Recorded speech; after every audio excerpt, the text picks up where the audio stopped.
We're back, baby. It's the charity straw pitch of free throws because they are free. Fisher, DeSopoulos, DJ, Nikki, Snacks, Kreider. It's Monday, July 17th. Gentlemen, how are you guys today?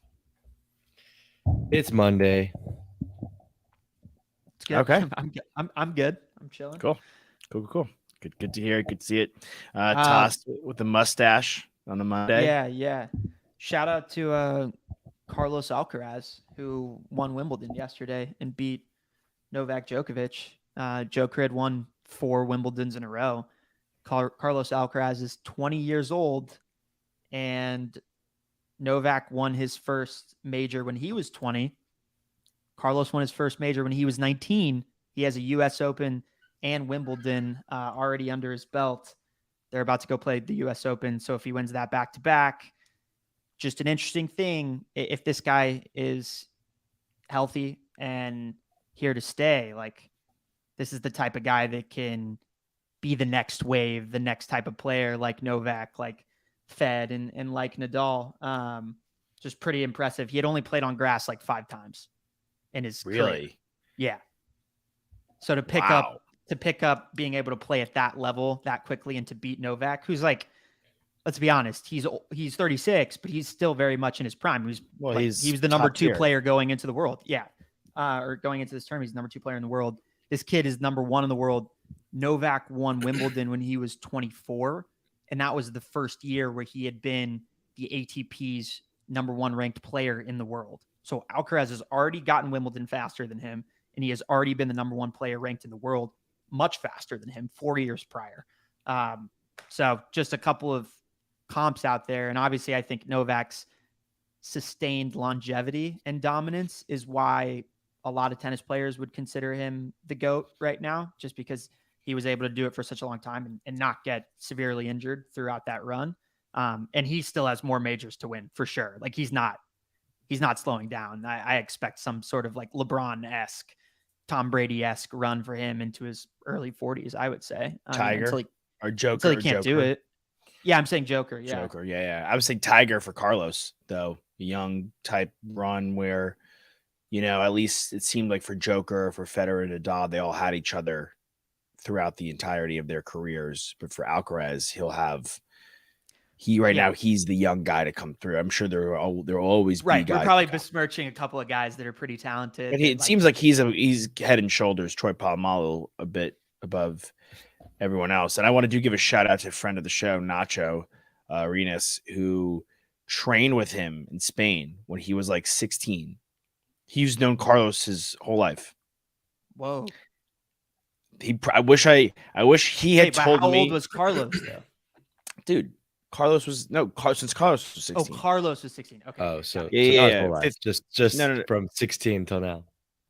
No. Like he's known not Carlos his whole life, but like long. Like maybe 16 is like undershooting it. He's known him for a really long time. He delivered Carlos. Pretty much. He was there. Well, I think he did the bris. He's good with the knife. The Nacho is a great tennis player, a great athlete, and he is Spanish. And he's known Carlos forever, and Carlos has stayed with him.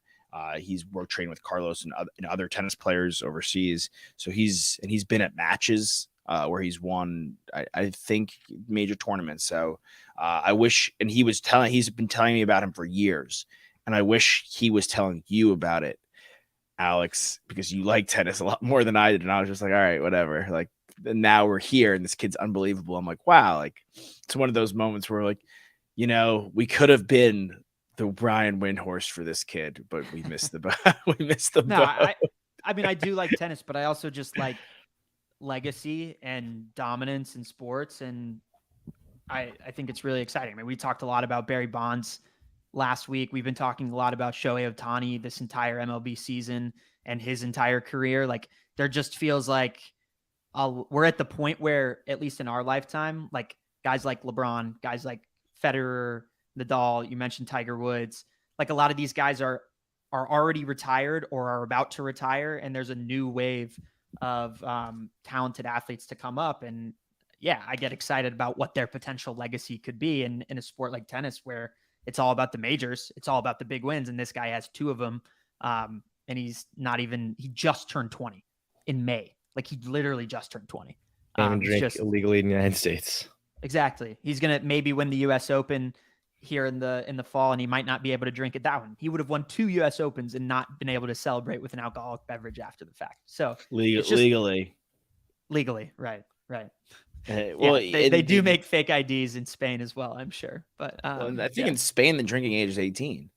No, I know. I'm just saying that fake IDs exist everywhere.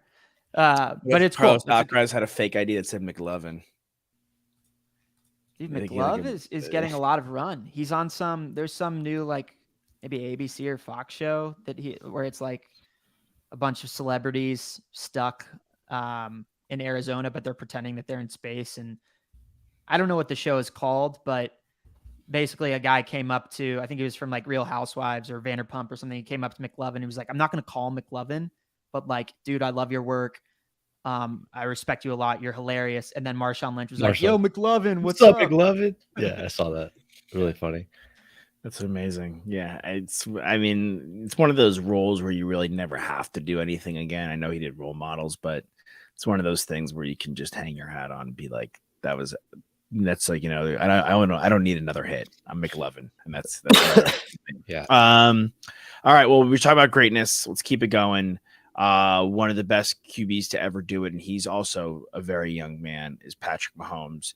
And he's number one on a lot of people's lists. And I kind of wanted to go through our quarterback list because those are ever changing. We're in the middle of July. NFL season's right around the corner.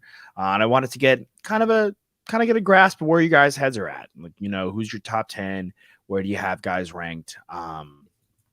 And really see what we have going ahead to the season. So, number one, are we all in agreement that it's Mr. Mahomes? Okay, yeah, 100%. What about number two? Where does everyone stand? I feel like we're all on the same page, but was there any objection to Mr. Burrow being number two? Nope. Okay. No objections here, Your Honor. Not for me. Not from okay, not from me either. Where are we at number 3? I think this is where things get a little interesting. What are you guys feeling for number 3? Is it a predictive list? Are we saying like by the end of next season? Are we saying going into this season? Going into this season. The predictive lists are a little tricky. Going into the season. I'm gonna go Jalen Hurts. I think I also have Jalen Hurts as my number 3.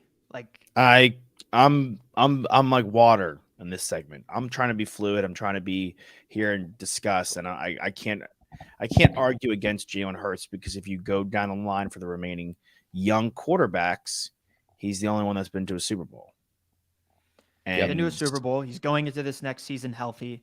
It's not like his team is getting worse. They're getting better, especially on the offensive side. I expect even one more offseason with A.J. Brown is going to make him look even better as a quarterback. We've seen how much he's gotten better each year as a passer. I believe that will continue to improve. So it's hard not to put him at 3. It's tough. Everyone else I have a slight question mark about, and they're all in the mix for that number 3 spot and could turn our heads. It could at least turn my head. There's 2 guys I don't have. That's interesting that you bring up the question mark. There's 2 guys I don't have question marks about. And who are they? But I don't know if Trevor Lawrence and Justin Herbert. Yep.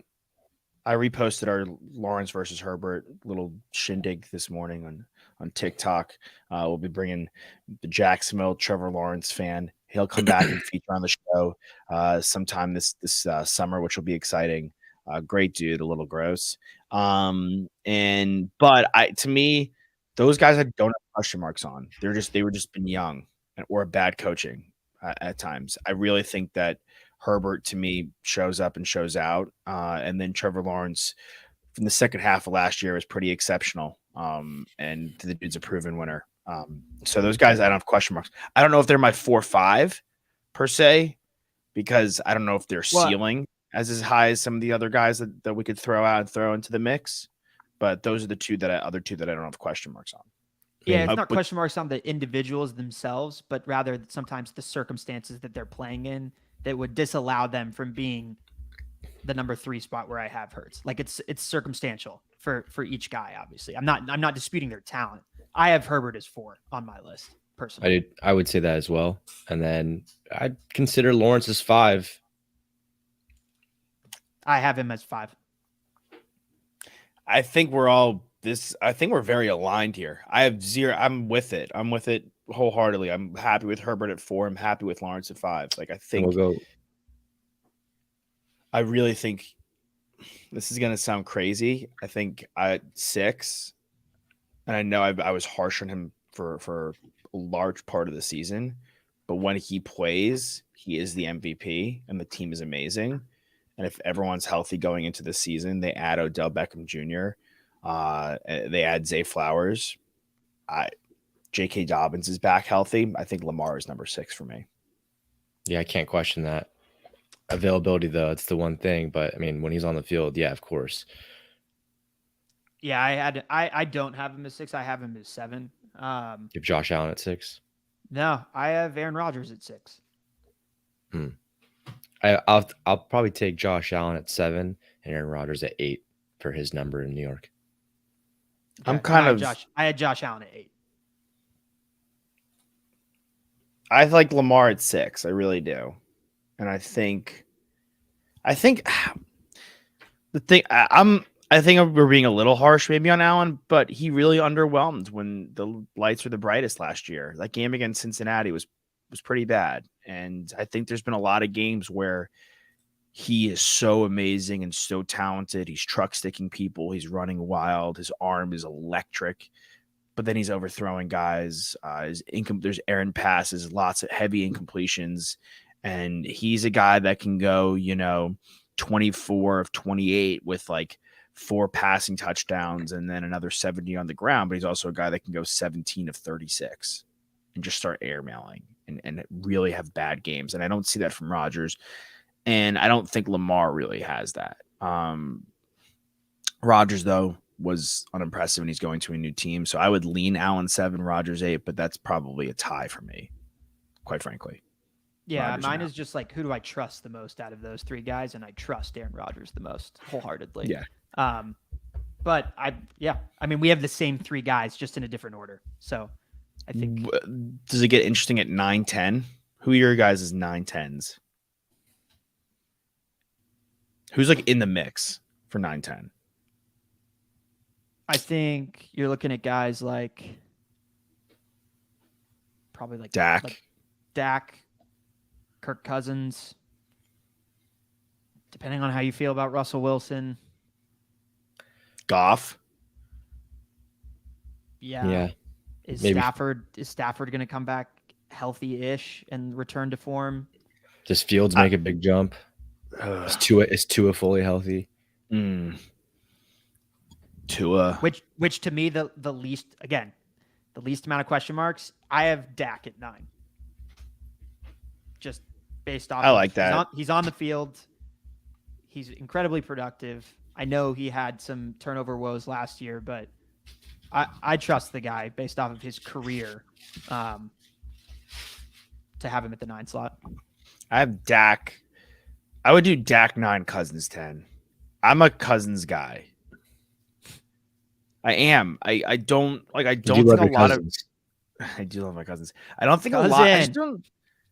I think he like we were looking at his numbers. Yes, we were watching me and our boy Gitlin, and I guess our boy George, but he's not. I don't think he was really watching. We watched episode 1 of The Quarterback yesterday. Yeah, on Netflix. Really good. The Mariota inclusion is a little confusing, but hey, it highlighted how good he was in college. And Arthur Smith, shout out to his family, made an appearance. So, Cousins though, and Mahomes. Obviously, we know what Mahomes is, and Mahomes doesn't surprise. But Cousins, like as nerdy and as goofy as he can be, he's kind of a warrior, and he really takes some licks. And we looked at his numbers, and I think he's thrown 250 touchdowns in his career to only 100 interceptions. Not bad.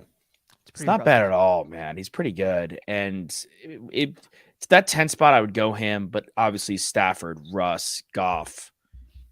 those guys could jump in from Tua. I think that was a great mention. I think Tua could Yeah. jump in the top 7 if he's fully healthy in this offense. Yeah.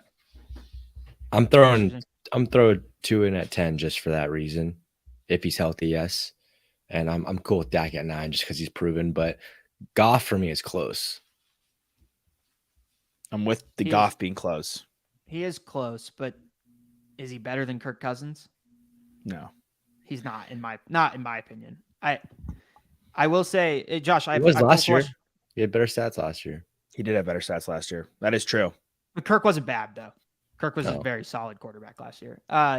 Josh, is this a series where they're rolling out episodes, or did they release it all in one go? It's Netflix, so I think it's all in one shot. One right? go. Netflix is a one go stop. Not always, but most of the time, yeah. Do you think that people are going to feel differently about Kirk Cousins after what you watched and after they watched this series? Yeah, I think so, because we got music in the background. I think for me, Cousins, he comes across great. I think that he's like, look, I don't think any of these 3 guys are surprising. I think Mariota is a nice guy, a little boring. Mahomes is fiery, competitive, very family oriented. His wife obviously plays a major part in episode 1. Cousins' wife, though, Cousins is pretty cookie cutter, but I think he comes across like, you really see his side of like the Washington draft night. Not to spoil too much, but like he thought that was the last team he'd go to. And he was kind of disappointed, and his draft night was kind of underwhelming because he's like, damn, I'm automatically going to be a backup for my first 4 years of my career unless I show out and kill it in the preseason. So he's always been kind of batting from behind, and like he hasn't hit the mountaintop yet. And all these things that people say about him, like Kirk Cousins can't deliver in primetime. Kirk Cousins, doesn't show out in big games. Kirk Cousins doesn't win in the playoffs. Like all these things, you see how much they weigh on him.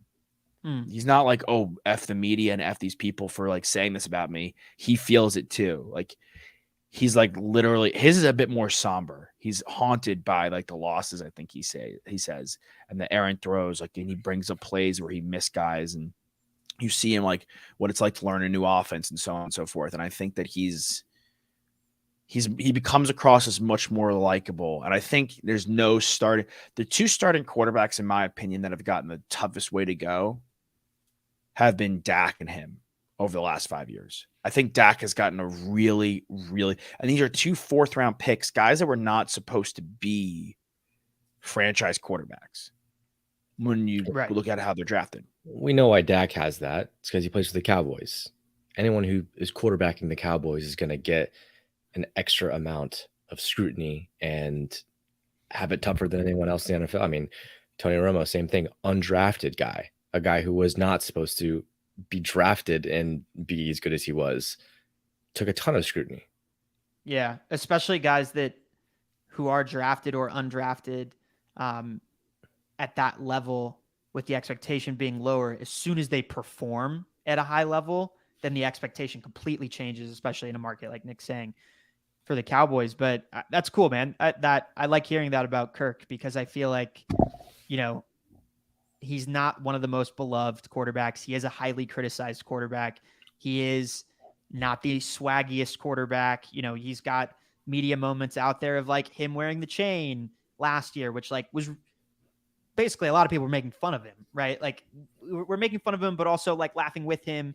And then he has the "you like that" moment, which people are like, oh yeah, like they don't consider it in the same level of Phillip Rivers talking smack but never cussing. Like we thought that was cool, and we thought that the "you like that" moment from Kirk was lame. Like lame is a word that pops into my head when thinking about Kirk Cousins and the way that the media has portrayed him to be. So to get real with it, which it sounds like this doc series will do. We'll get very real with it, and why he is the way he is it's cool to see, man.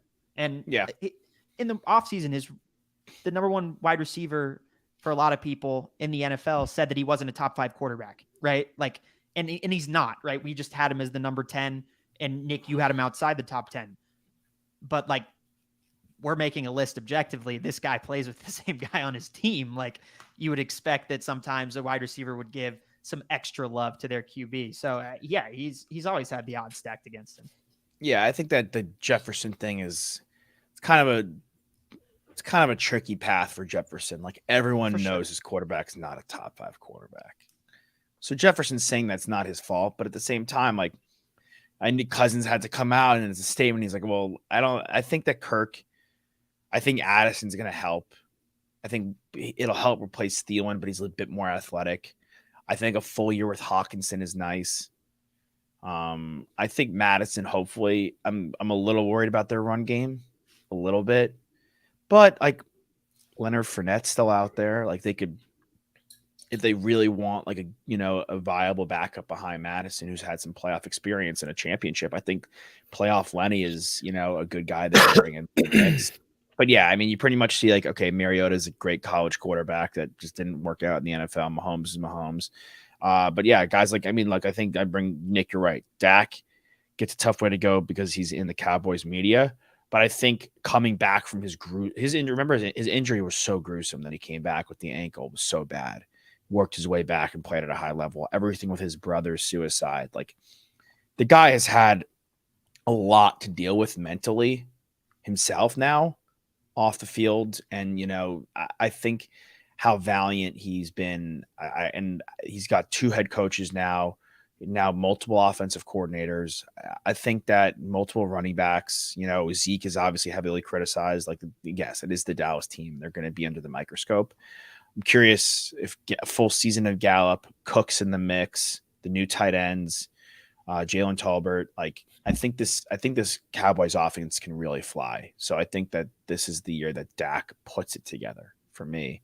But I think Tua is a good pick at 10. I think if he's fully healthy with Waddle, Achane from A&M, I think is going to be nice. So, and what obviously about Tyreek. What about Ryan Tannehill? Where is he on the list? Nah, 20s. like 20s, yeah. But like the thing is like last year they weren't good. The year before they were the number 1 seed in the AFC.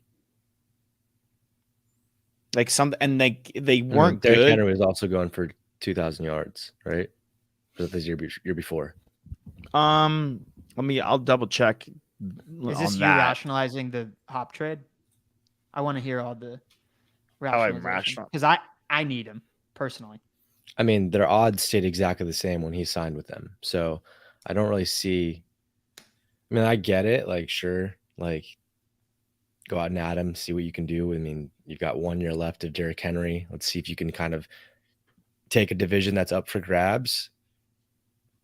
But, for DeAndre, if he's looking to chase, a Super Bowl or try to get a ring or add to the legacy, you're making so many lateral moves. I mean, obviously it wasn't his choice to go to Arizona. It wasn't his choice to go to Houston. He got drafted by Houston. But it seems like a guy who's just never going to get playoff experience. Yeah. To Nick, that was the year Henry the year before had went for 2,000 yards. Last year he got hurt and only played half the season and then came back, I think, for the playoff game against the Bengals, but was not at full tilt. But their defense is good. They have Vrabel. Like my rationalizing of it is they signed him to a 2-year, $26 million deal. Not like it's not chump change. And I think my gut check with Bill and the Patriots, I don't think they wanted to give him more than a year, would be my presumption. Because I think Bill, a lot of the free agents that he didn't love when he signed some big class a couple years ago are coming off the books this offseason. So I think obviously there's guys that he likes and he wants to pay. And I don't know if he wants to have $13 million tied up or more money guaranteed tied up in DeAndre Hopkins next year. When DeAndre Hopkins is, he's 31. He's played 19, and I know part of it's suspension, but he's played 19 games the last 2 years. And he's amazing when he's fully healthy. He's a Hall of Fame receiver. But I don't know who else. I think everyone else's receiver rooms are kind of set. And I think that Hop, took the money where he could, got paid by the Titans. If he's playing well and they suck, they could trade him, right? And then he could go to a contender. Worst comes to worst. But they could be good. They could be good. Like Traylon Burks was a guy that all right, you should not have traded AJ Brown. We all know that, but he's good. He was good in Arkansas, and he wasn't healthy last year. He could be a really good wide receiver. Could he be Kevin White? Maybe, but he could be a good wide receiver. Derrick Henry. If Derrick Henry's fully healthy, he's Derrick Henry. They drafted a good rookie running back in Tajay. So I think from Tulane. So I think all of a sudden the Titans are in a division where they are for sure at worst the second best team. They're better than the Colts, in my opinion, without question. There's too many question marks in the Colts. I don't know about that. I don't think it's without a question, because this Colts team was a good team a couple years ago as well, and they had a lot of injuries, and they obviously were really bad last year. But we like their coach, right? First year head coach who did great things in Philly. We like their running back if he's healthy. We like their defense. They still have a pretty decent O-line. So I wouldn't necessarily say that it's without a question that they're better than the Colts. I would say without a question better than the Texans, but that's probably it. Yeah, just too many question marks in the Colts for me right now. And they were either way, even if they are better than the Colts, how many other teams in the AFC are they not better than? That's to me the more important thing. You're the Charlotte Hornets and you just traded for Paul George. Great. Like, what does that really do? What did you really do? Did they? No. But we did not just break that news. That's my comp though. Is like and okay, maybe I'm besmirching the Titans before they're getting DeAndre Hopkins, but in regards to them being a true contender to beat the AFC, which we know at this point is way more of a gauntlet than the NFC, and I trust Vrabel as a head coach. But to me, the guaranteed money, great. The bonus incentives of $6 million. If he gets 10, 50 yards, if he gets 10 touchdowns and 95 catches each season, he gets an additional $3 million each year. But guess what? Ryan Tannehill is your quarterback. Do I think that you're going to get those numbers? Maybe the yards. Touchdowns would be tough. And the catches also pretty tough. Like, this is a team whose identity is built on running the football. I get it. It feels like if you're DeAndre Hopkins, like go make a 1-year deal and then like put that as your proof to show people, hey, I'm worth one more contract.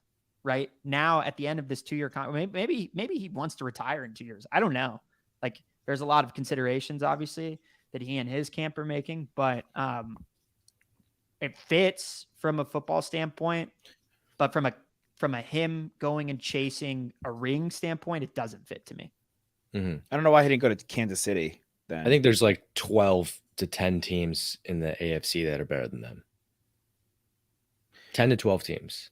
The entire AFC East, the entire AFC North, the Chiefs, the Chargers, the Jags. That's already 11 teams right there. But I wouldn't be surprised if they were on par with the Browns, the Steelers, and the Pats if things didn't go well for those teams. Like, they play the Texans twice. It should be 2 wins. And I think the Texans are going to be better. Sure, they played the Texans twice. Should be 2 wins, but they still won 7 games last season. The Titans did. Yeah, the Titans, and they played the Colts too. So only had 7 wins that season.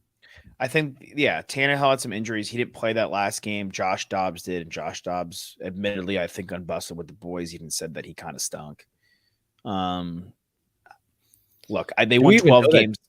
Do we even know that Tannehill's their guy? Because, I mean, they drafted Will Levis. They have Malik. I think Malik Willis is not their guy because they drafted. No, I know. I'm just saying, like, I mean, they've got a quarterback room. Like, I'm sure it's going to be kind of an open competition, right? Yeah, well, you want it to be. You take Levis. If Levis is the best guy coming out of camp, he's the best guy coming out of camp. You got to ride with that.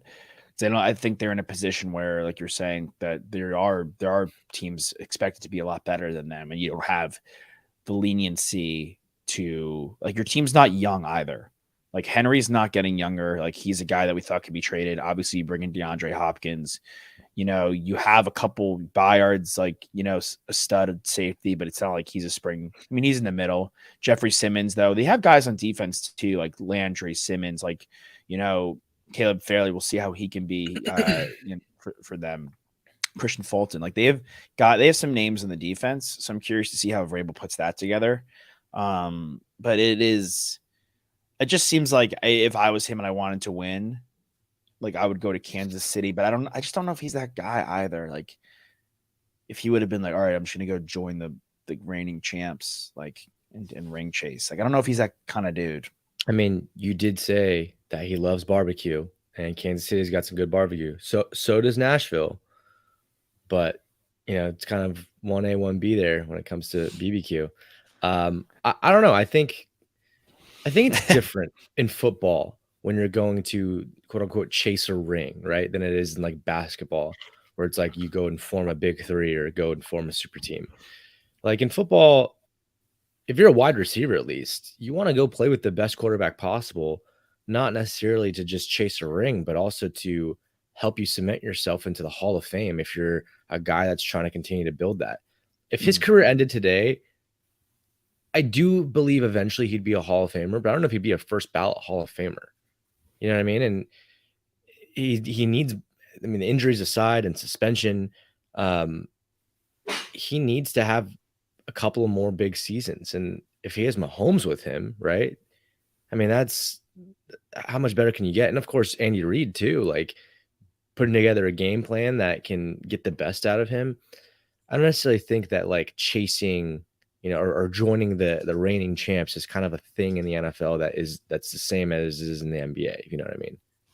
Yeah, A lot more variables.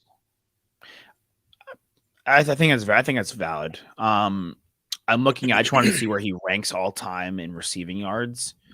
He's 36th right now, first amongst active players. With, like, I mean, technically Julio's ahead of him, but he's first amongst active players. He has 1,000 yards this season. He'll jump to 26th.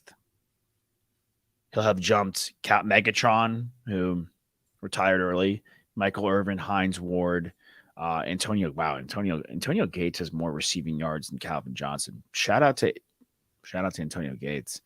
And then he'll be right behind AB, Brandon Marshall, Witten, Art Monk, those guys.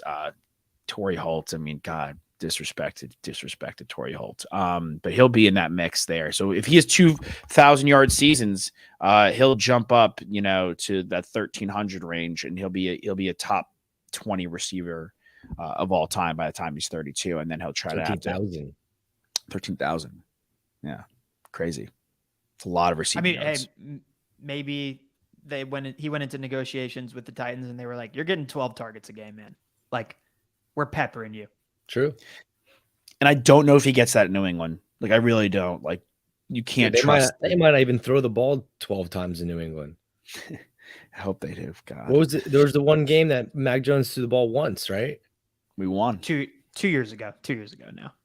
Still. That was rookie Mac, though. I mean, you got to let the guy throw a little bit. Like, you're just not. You have to. You have to at this point. Yeah. No, I mean, maybe he just felt like he had more leverage with the negotiations and, like, with his role on the team, because Bill's not really gonna bend too much. But I also know, and everybody knows how impressed Bill has always been with DeAndre Hopkins, and that would have been he would have been a real difference maker for y'all's team, Josh, in that division. But he will be a difference maker, obviously, with the Titans. And I don't know. I mean, fantasy implications, like, are y'all interested in having him on your roster as a wide receiver too? Maybe not a 3. Yeah, 3. I'm cool with him as my 3. I'm taking a flyer, I'm with Nick. Seeing where he falls. I did see something on Twitter that he might have the worst jerseys in his career, worst uniforms from a player in his career. Houston, I saw Arizona, that. Tennessee. Pretty So ugly bad. uniforms. Not a great combo.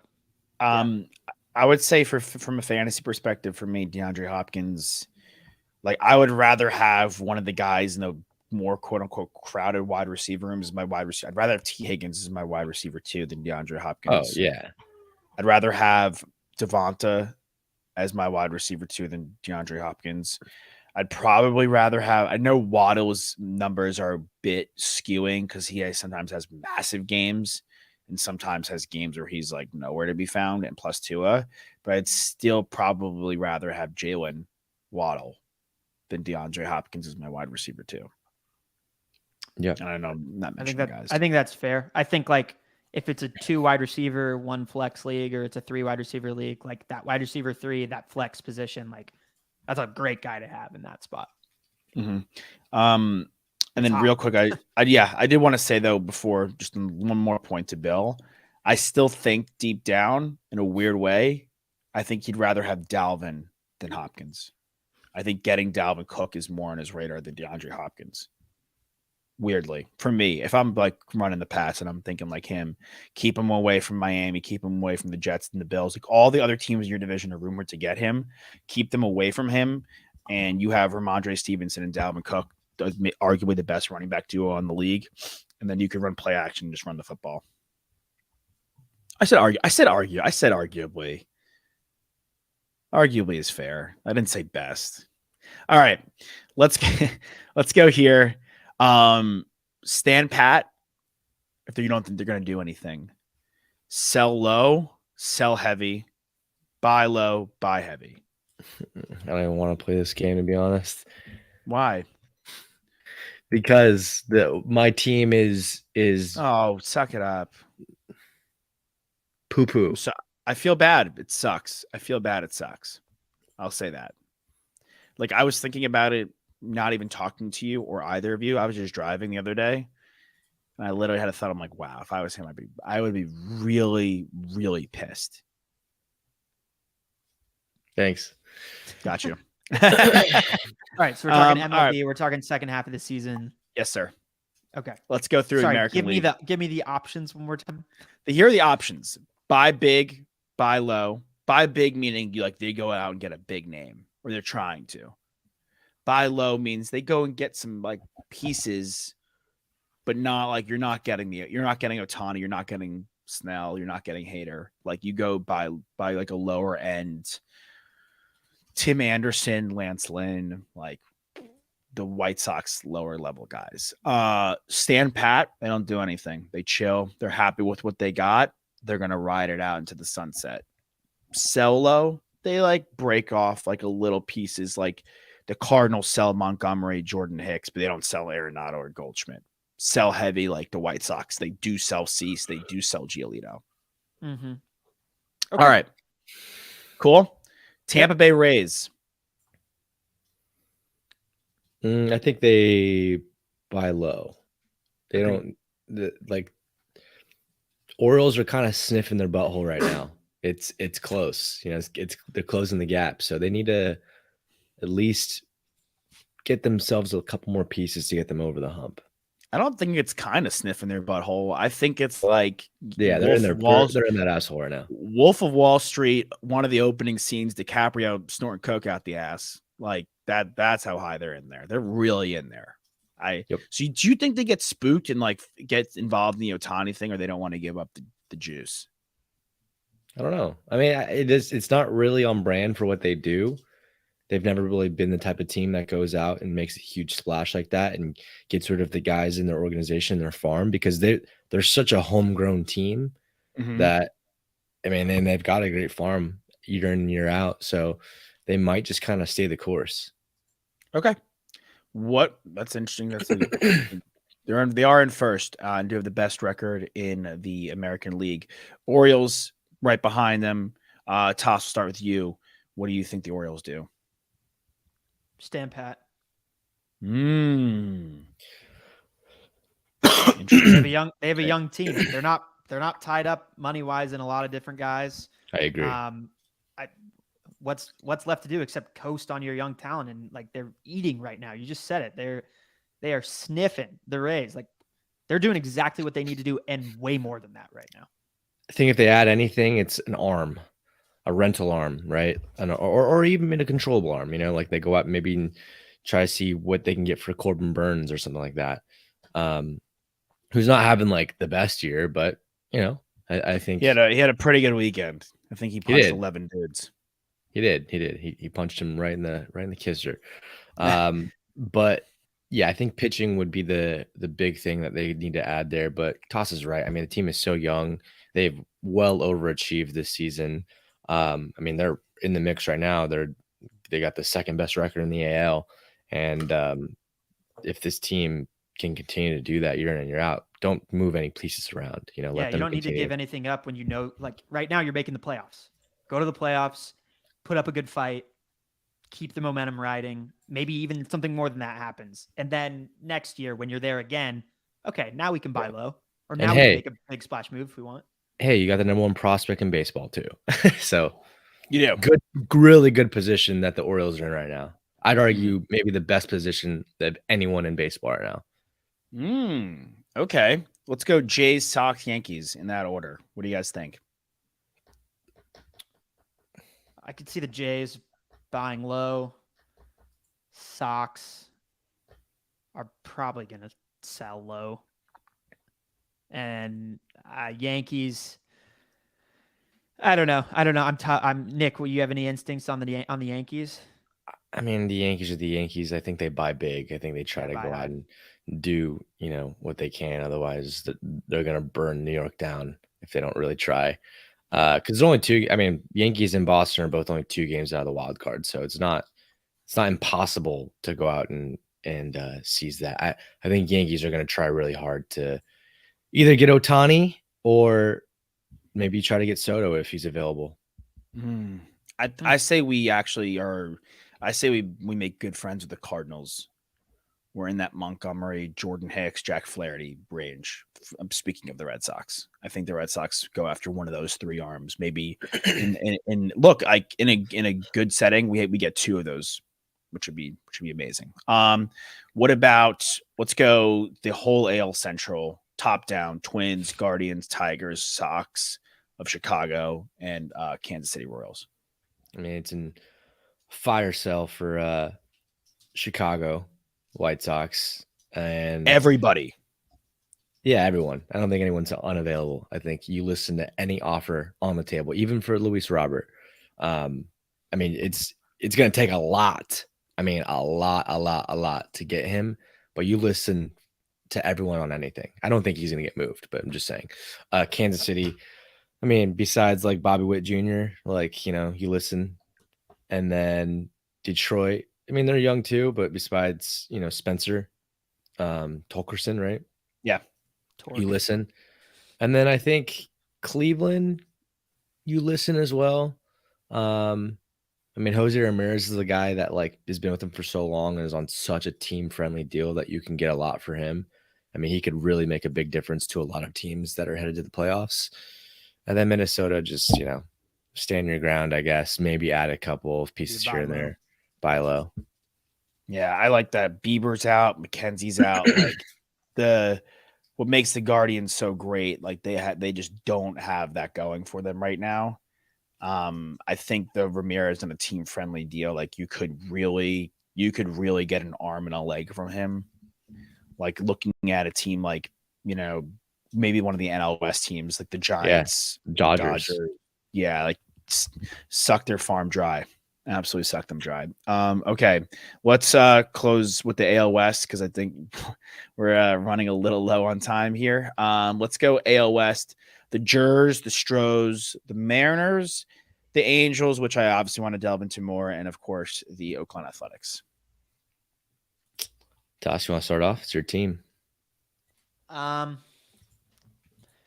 Like buying, but the lowest of low. Like I think because we made the Chapman move, so maybe we bring in one other guy that can like platoon or another arm that can just throw a little out of the pen or something like that. But we've made half the move already, so buy low.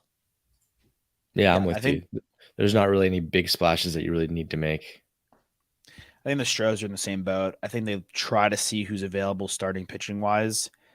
Like, I know we've talked about Scherzer, but he's got that $43 million player option for next year. It's like, who wants that on the books? Like, that's a lot on the books. So I don't know if if he really is available. I think they look around. If you're the Stros, if Snell becomes available, I think you're willing to like mortgage the farm to get him because they need something like that. Him and Valdez would be exciting. Mariners, I think just stand kind pat, of chill. Like, I mean, I would say sell on some of the guys that are a little bit older that are on rental type deals, but I mean, they've got a good core. I think this year, like they just kind of underachieved. I mean, I think a lot of people were like, okay, this is a young core that can be exciting, kind of like what Baltimore is, but it just didn't happen. And I don't think that it's too far out of sight. Like they can make it happen next year, right? Like get these guys some more experience, make some adjustments for J-Rod. I mean, they've got Luis Castillo, who could end up being a Cy Young candidate at some point in his career. I mean, he has been in his career, but like actually win the Cy Young. So I think they kind of stand their ground and try to retool a little bit in terms of like their farm. I agree. I think Gilbert, Kirby, they lost Robbie Ray. That kind of derailed things. Like next year, they should have a good rotation. I think their bullpen lacked a bit this year to be a true contender. So I think going into the offseason with that, the Angels, I'll tease it because we're going to wrap up here. We'll do it tomorrow. We'll just do a whole segment on it. Ohtani, it looks like it's going to happen. It looks pretty much like it pretty much they've all but said it's going to happen. So, I mean, we're going to break if you're it down gonna tomorrow. if you're gonna do it, like do it and do it big. Like do Ohtani, get rid of Hunter Renfroe. I know Trout's injured, so like that, obviously can't. I guess it can't happen anymore. But like really go out and just blow it up and get as much as you can. Because you blew your opportunity to have two of the greatest baseball players of all time on your team, which is absurd. It's a joke of an organization that they weren't able to put together anymore. It's pathetic. It is. It's so pathetic. Absolutely pathetic. I mean, we were talking to our boy AL Dub, and when's the last time you had a Trout, Ohtani on your team? Maybe Lou Gehrig and Babe Ruth. Like, literally. And they won championship. Horrible. And then with the Oakland Athletics, I mean, you don't really have much to sell. Not many pieces. Maybe like see what you can get for Brent Rooker, but that's it. I mean, they have maybe a couple of arms in their bullpen that people can use. I mean, you can never not have enough good bullpen pieces, but that's really it. I mean, do whatever you can. Agreed. Yeah. Agreed. Well, fellas, we'll talk more Ohtani and where he'll go tomorrow. Fisher Desopoulos, Snacks Kreider, the DJ. Free throws, hit them. We'll see you guys next time. Enjoy your Mondays.